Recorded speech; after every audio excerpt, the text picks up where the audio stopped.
د طالبانو دوه زبردست اقدامات د ملا یعقوب لخوا د زورواکو پر ضد زبردست اقدام. جزئیات هم دلته وګورئ او چینل سبسکرایب کړئ. لومړی دفاع وزارت وایي له غیر مسؤلو کسانو لسګونه نظامي وسایط راټول شوي.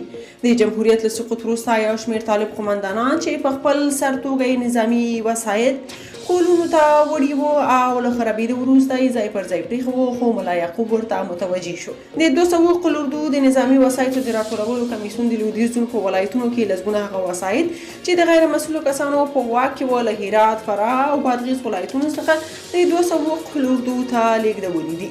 په خبرپاڼه کې راغلي چې د دغه وسایطو د بیا جوړولو کار روان دی او هلې ځلې کېږي چې دا وسایط امنیتي ځواکونو ته وسپارل شي.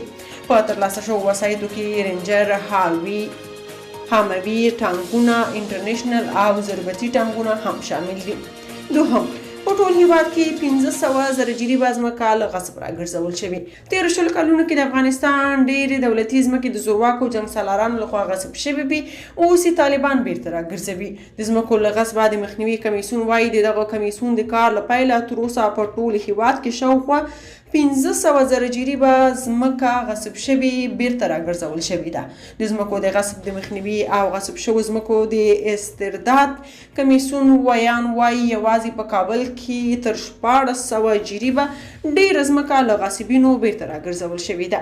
نوموړی زیاتوي د پلازمینې په نورو سیمو کې هم د غصب شوو ځمکو څېړنه روانه ده.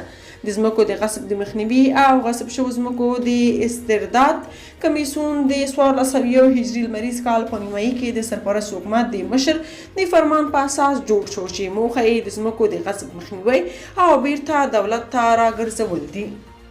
که تاسو په دې اړه څه نظر لرئ په کومنټ کې شریک او چینل سبسکرایب کړئ.